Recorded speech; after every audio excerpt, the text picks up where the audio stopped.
아멘. 오늘 구원의 소식이라는 제목으로 함께 말씀의 은혜를 나누도록 하겠습니다. 여러분, 구원의 소식은 어떤 소식입니까? 기쁨의 소식이지요. 여러분, 또한 구원의 소식은 아름다운 소식입니다. 또한 이 구원의 소식은 다름 아닌 나를 위한 소식입니다. 여러분, 이 사실을 늘 잊지 않으시고 기억하시고 늘 마음속에 새기시기를 바랍니다. 어느 날 어떤 한 그림이 사진이 화제가 되었습니다. 저는 이 사진을 어떤 지인분을 통하여서 알게 되었는데, 사실은 이 사진에 있는 내용은 한 작품이었어요. 한 작품이 전시가 되면서 이것이 어마어마한 파장을 일으키고 또 굉장히 비싼 가격에 이 작품이 팔리게 되었는데요. 이 작품의 작가와 또한 이 작품의 작품 이름을 알게 되면 굉장히 놀라실 것입니다. 생김새는요, 황소 머리 모양을 하고 있는 한 조형물입니다.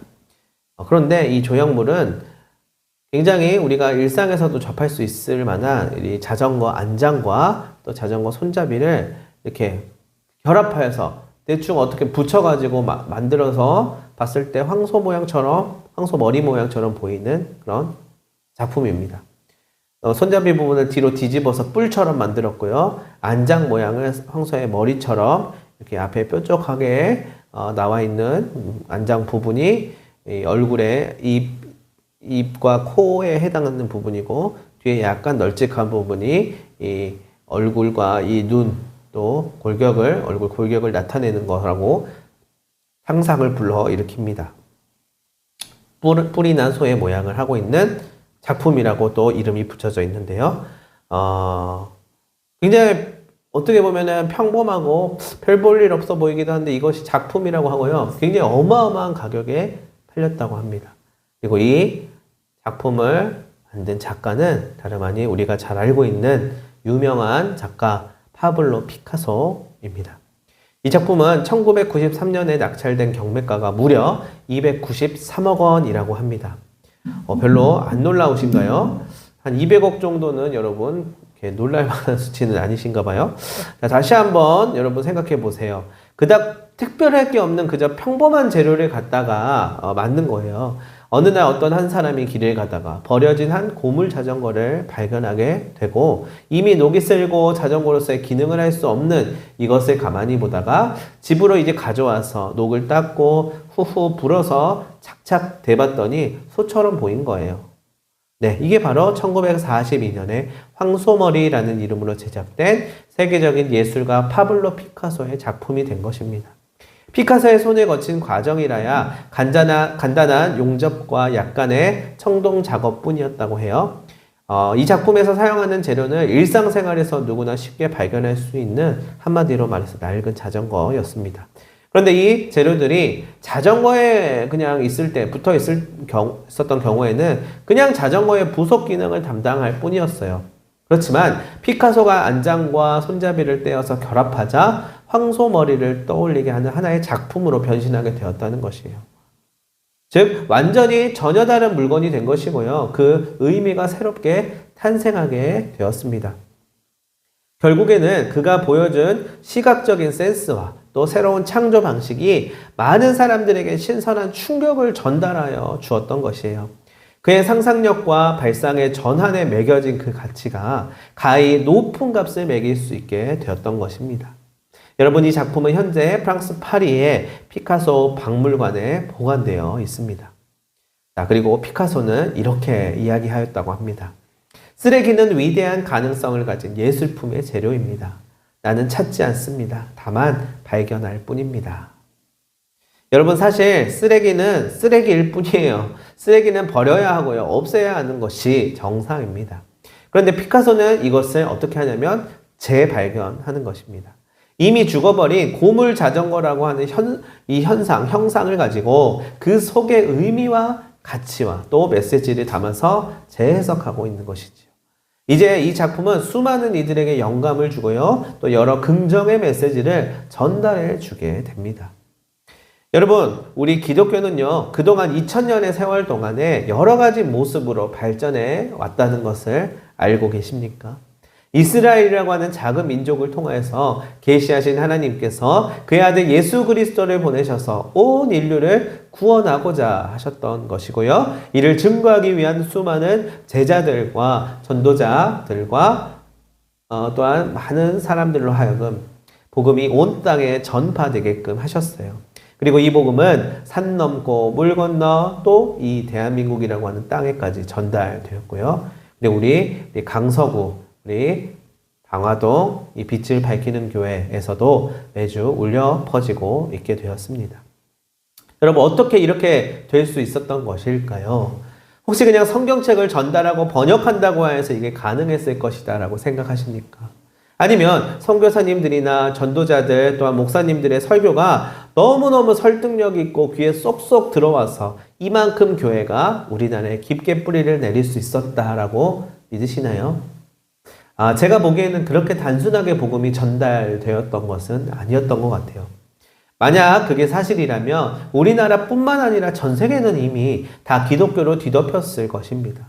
그저 기독교적 문화 콘텐츠를 사고 종교적인 건물을 만들고 빌려서 조직을 구성한다고 해서 그것이 복음화가 되었다라고 볼 수 없기 때문이에요. 예수님께서 부활하고 승천하신 후에 초기 공동체, 이 디아스포라 시대를 겪게 되는 이 공동체는요, 교회라고 하는 이름으로 모이게 됩니다. 에클레시아이죠. 그러다가 로마의 국교가 되어 313년에 그래서 제도적인 교회의 탄생 시대를 맞이하게 되었습니다. 그 후에 어떻게 됩니까? 중세 천년의 시기에 마침내 기독교 왕국, 크리스텐덤이라고 부르는 기독교 왕국을 이루어낼 수 있게 되었어요. 자, 그런데요, 15세기 이후에 르네상스라고 하는 인문주의의 바람을 만나게 되면서 그 명맥을 유지해 오다가 18세기 계몽주의를 이후로 철학과 과학의 발전 그리고 지리상의 발견 등으로 인해 치명적인 이제 신앙적인 도전에 맞아 딱 들이게 되었지요.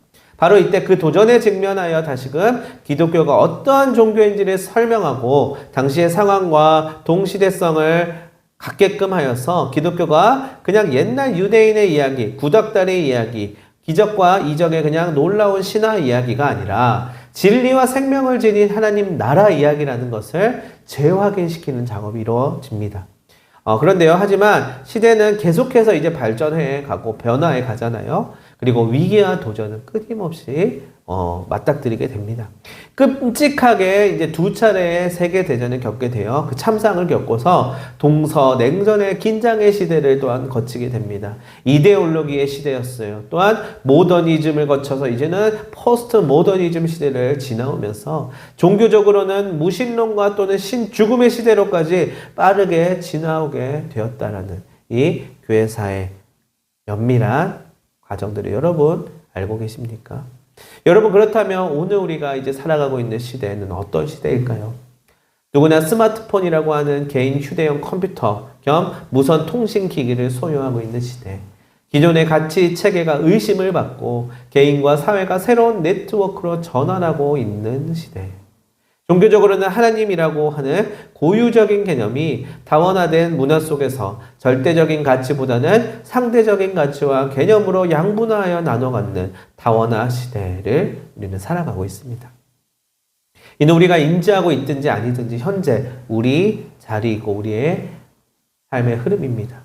또한 어떻게 되고 있어요? 앞으로의 AI 시대를 맞이해서 수많은 변화들이 아주 빠르게 진행돼 갈 예정입니다. 이미 또한 그렇게 진행돼 가고 있습니다. 자, 말하고자 하는 바가 뭐냐면요. 쉽게 말해서 요즘 나 교회 다닌다 라고 말했을 때 옛날처럼 교회 다니는 사람은 왠지 좀 믿음직하고 정직하고 올바르다라고 하는 그 인식보다는 교회 다니는 사람이 더해. 교회 다니는 사람은 너무 광신적이야.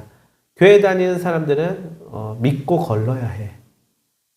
자, 이런 반응을 먼저 듣게 되는 시대가 되었다는 것이에요. 이러한 변화의 흐름 가운데에서 우리의 정체성을 보게 된다는 것입니다. 이런 상황 속에서 과연 기독교, 조직화된 특정한 교회나 교단이나 단체의 의미에서 말하는 그 기독교가 아니라 본래적 의미에서의 기독교는 예수 그리스도가 전하고자 하셨고 제시하셨던 그 가치와 목적을 온전히 담아내면서 기독교로서의 역할과 사명을 감당하고 있는 것일까요? 이런 질문을 하게 됩니다. 아니, 과연 그 기독교는 지금 살아있는 것일까요? 아니면 죽어버린 것일까요? 남아있는 것은 소위 간판과 그저 껍데기밖에 없는 것일까요?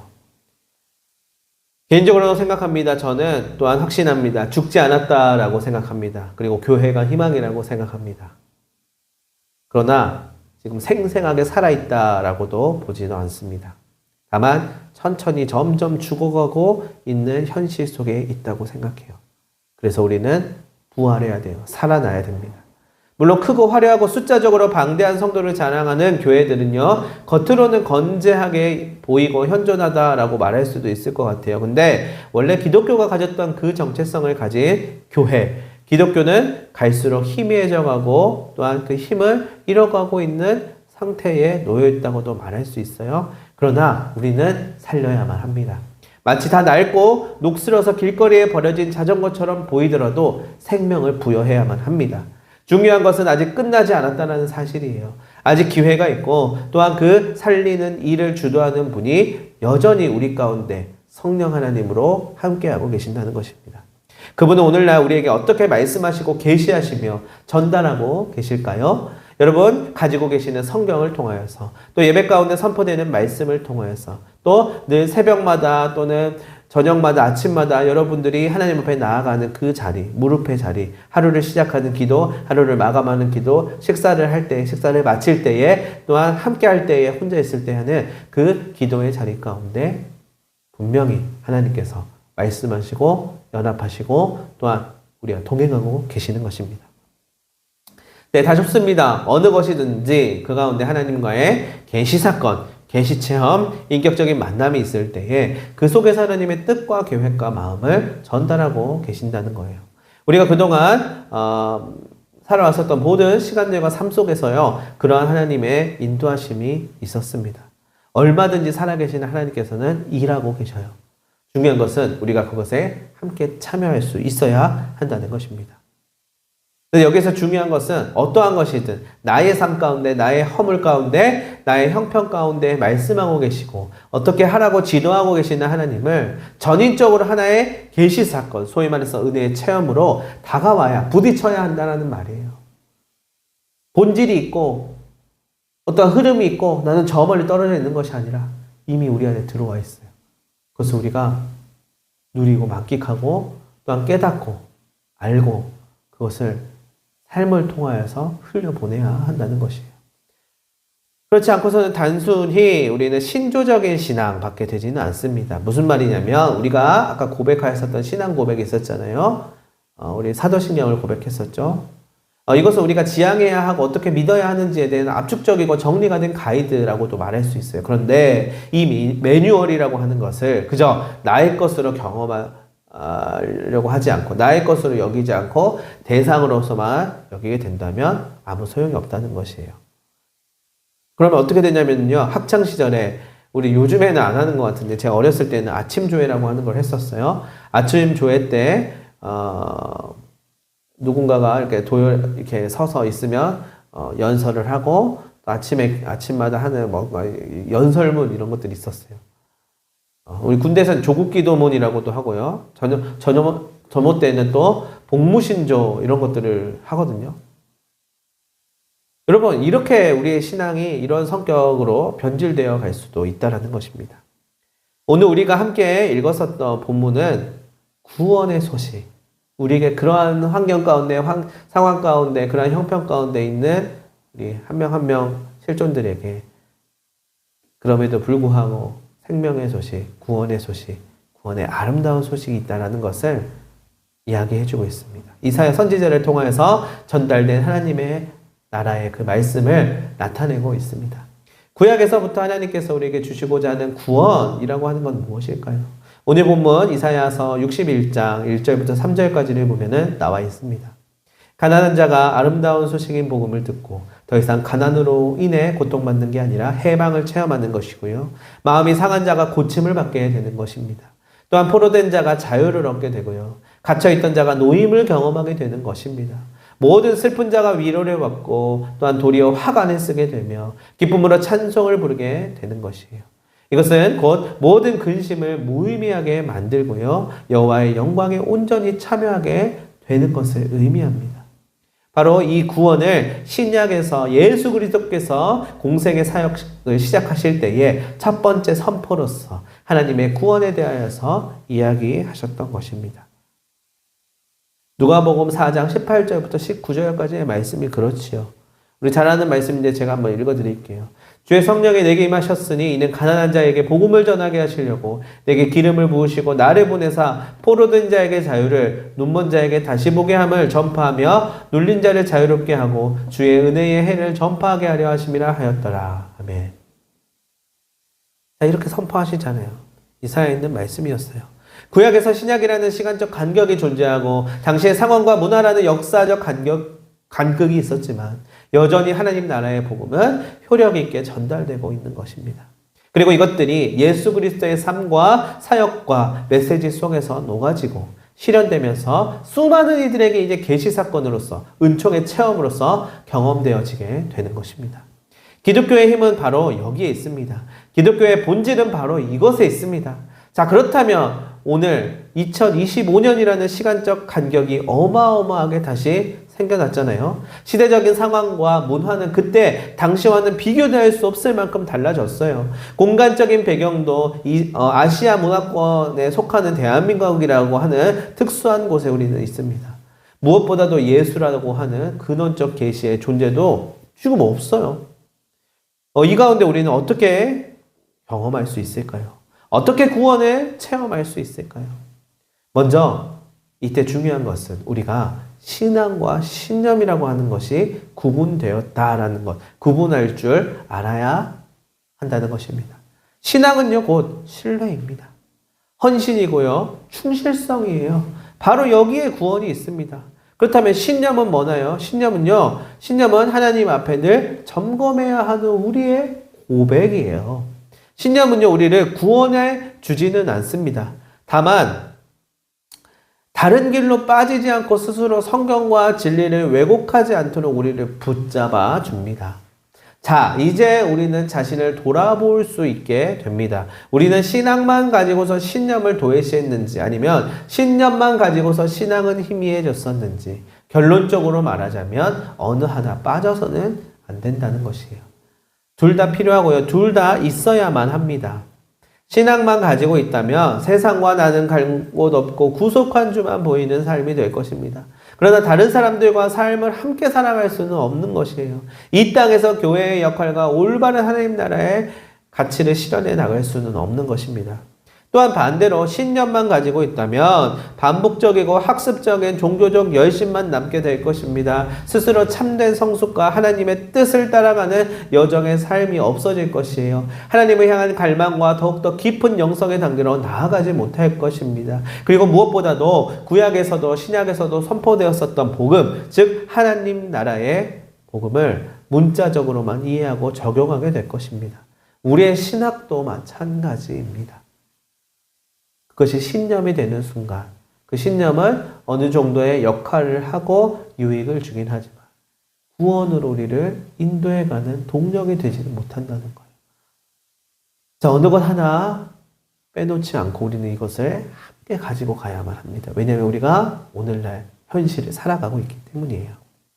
여러분, 이 신념 때문에 가톨릭과 개신교가 갈라진 것이에요. 신학 때문에 갈라졌어요. 신학의 견해 차이가 있었어요. 이렇게 얘기하는 게 그 말이에요. 하나님께서 구원하시고자 하나님을 믿고 있고 예수 그리스도를 믿고 있는 신앙이 있다라고 하면 하나님 구원하시는데 아무런 이의가 없잖아요. 그걸 우리가 구원의 주체로서 구원의 또는 그 심판을 내리는 자로서 그걸 갈라치게 할 수는 없어요. 그러나 이 신념 때문에 가톨릭과 개신교가 갈라지게 됐어요. 개신교 안에서 수많은 교단이 또한 갈라지게 되었습니다. 왜냐하면 신념은 곧 교리가 되고 이러한 교리는 스스로를 정당하고 정통이라 여기며 또한 성경적이라고 여기면서 말하면서 분리되어 갑니다.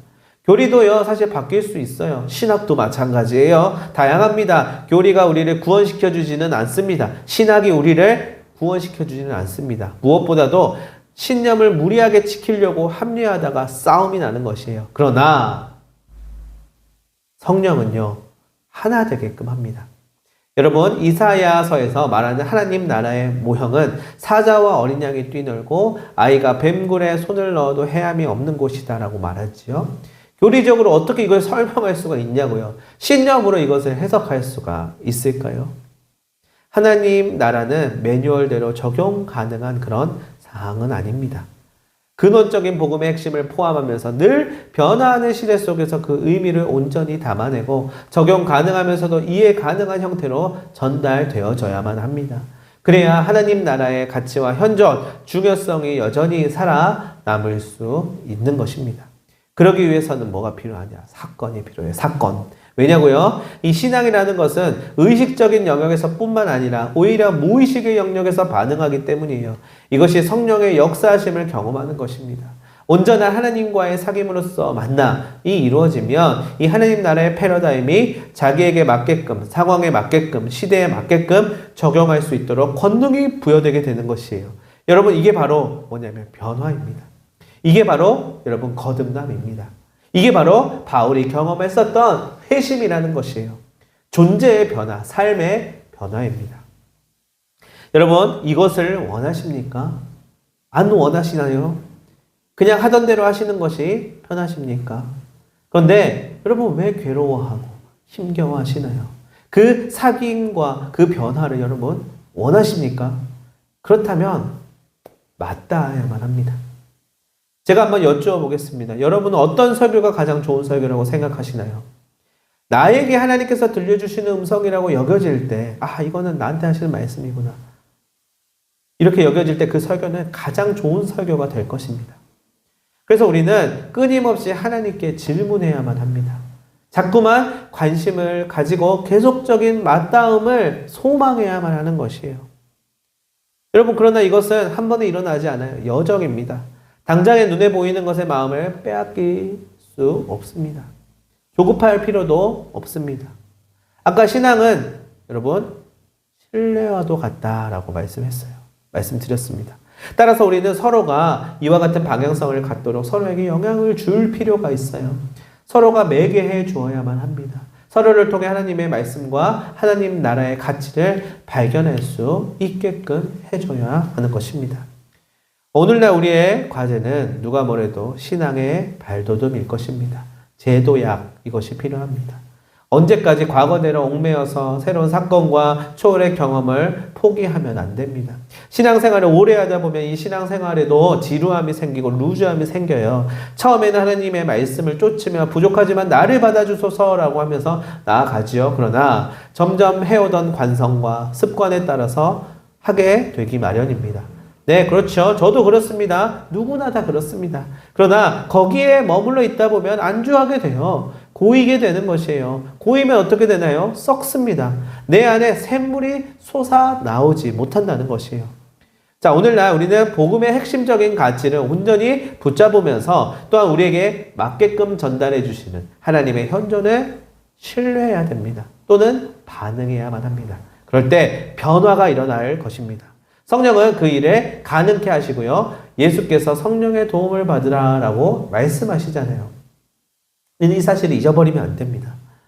요한복음 14장 26절에 이렇게 얘기합니다. 보혜사 곧 아버지께서 내 이름으로 보내실 성령, 그가 너희에게 모든 것을 가르치고 내가 너희에게 말한 모든 것을 생각나게 하리라. 아멘. 그렇다면 오늘 교회의 역할은 어떤 모습이어야 할까요? 교회는 성령께서 알게 하시고 성령께서 이끄시는 모습대로 따라야 할 것입니다. 우리 빛을 밝히는 교회의 정체성입니다. 그 중에서도 성령의 9가지 열매에 우리 아주 필요한 가치이자 행동 과제이잖아요. 그것을 잘 수행해 나갈 수 있으면 좋겠어요. 오직 성령의 열매는 사랑과 희락과 화평과 오래 참음과 자비와 양선과 충성과 온유와 절제니 이 같은 것을 금지할 법이 없느니라. 갈라디아서 5장에 나오는 말씀이죠. 분명히 쉬운 일이 아니고 매뉴얼대로 그대로 학습할 수도 없는 것이에요. 다만 우리가 서로 영향을 주고 이야기해 주면서 그 가치를 발견해 나가야 할 것입니다. 마지막으로 이러한 계시는 절대 직접적으로 매개되지 않는다라는 사실 여러분 우리는 알아야 할 것입니다. 어떠한 방법으로든 간접적으로 희미하게 경험되어질 것입니다. 직접적으로 하나님의 얼굴을 본 사람은 없잖아요. 모세도 수건으로 얼굴을 가리웠지요. 여러분 왜 하나님은 나에게 선명한 하나님의 뜻과 계획을 말씀해 주시지 않을까? 직접적으로 계시해 주셔서 속 시원하게 인도함을 받고 싶은데 왜 그게 안 될까 생각하신 적 있으십니까? 그런데요, 그게 당연한 거예요. 그리고 그것이 은혜예요. 그리고 그것은 여정입니다. 그리스도를 닮아가는 성숙이라는 사실, 여러분 우리 기억해야만 할 것입니다. 고린도전서 13장 12절에 나와 있는 말씀입니다. 우리가 지금은 거울로 보는 것 같이 희미하나 그때에는 얼굴과 얼굴을 대하여 볼 것이요 지금은 내가 부분적으로 아나 그때에는 주께서 나를 아신 것 같이 내가 온전히 알리라. 아멘. 희미하지만요, 다만 아예 안 보이는 것은 아닐 것이에요. 우리가 배운, 우리가 알고 있는 또한 기독교의 가치들. 여러분, 우리가 알고 있는 것들 외에도 새로운 것들이 또 많이 있어요. 어느 일을 통하여서, 사람을 통하여서, 모임을 통하여서 알게 하실 거예요. 그러니까 내가 생각하고 또한 내가 받고 내가 경험했던 것, 그 양식 안에서만 찾을 필요도 없습니다. 새로운 방법으로, 새로운 상황에서 새로운 경로를 통하여서 우리에게 또 말씀해 주실 것이에요. 이에 민감하게 우리는 발견할 줄 알아야 하고요. 또한 이것이 예수 그리스도라고 하는 기준에 맞는지도 확인해야만 할 것입니다. 늘 그가 보신 것을, 아신 것을 함께 바라봐야만 할 것입니다. 예수님이라면 어떻게 하셨을까라고 질문해야만 하는 것입니다. 우리는 우리 스스로 절대 온전한 사랑, 전복적인 구원, 신앙적 열심, 정서적 해방을 이루어낼 수 없습니다. 다만 그가 인도하시는데 내어 맡겨야 할 것입니다. 사실 그것도 쉽지만은 않습니다. 힘들지요. 그래서 다만 우리는 구해야 하는 거예요. 반드시 이 시대와 나라와 교회와 우리의 삶 가운데 메시지를 던져주시고 선하게 인도하실 것입니다. 여러분 이 사실을 신뢰하십니까? 우리가 신뢰하지 못한다면 여러분 우리 어떻게 하겠어요? 어차피 우리 혼자서 갈 수 있는 여정이 아니다라는 것을 여러분 기억하셔야만 할 것입니다. 무엇보다도 쓰레기와도 같았었던 낡고 녹슨 인생을 하나님께서 새로운 존재를 거듭나게 하실 것이라는 사실을 여러분 우리는 깨달아야만 합니다. 우리 모두 비록 희미하지만 신뢰함으로 함께 나아가기를 소망합니다. 주 여호와의 영이 내게 내리셨으니 이는 여호와께서 내게 기름을 부으사 가난한 자에게 아름다운 소식을 전하게 하려 하심이라. 나를 보내사 마음이 상한 자를 고치며 포로된 자에게 자유를, 갇힌 자에게 노임을 선포하며 여호와의 은혜의 해와 우리 하나님의 보복의 날을 선포하여 모든 슬픈 자를 위로하되 무릇 시온에서 슬퍼하는 자에게 화관을 주어 그 죄를 대신하며 기쁨의 기름으로 그 슬픔을 대신하며 찬송의 옷으로 그 근심을 대신하시고 그들이 의의 나무 곧 여호와께서 심으신 그 영광을 나타낼 자라 일컬음을 받게 하려 하십니다. 아멘. 여러분 이제는 좀 어색한 우리 번역이고 버전이지만 제가 어렸을 때는 어머니의 성경책 빨간색 겉면으로 되어 있고 황금색 빛이 나는 까만색 가죽으로 된 그리고 위에서부터 아래로 있는 세로 줄로 되어 있고 오른쪽에서 왼쪽으로 있는 그 성경책 잊을 수 없어요. 저희 어머니는 성경을 보면서 하나님 나라를 향하여서 나아가셨던 것이지 않았을까요? 주님께서 그 가운데 성령 하나님께서 보혜사 성령께서 말씀하시고 이끌어 주셨던 건 아닐까요?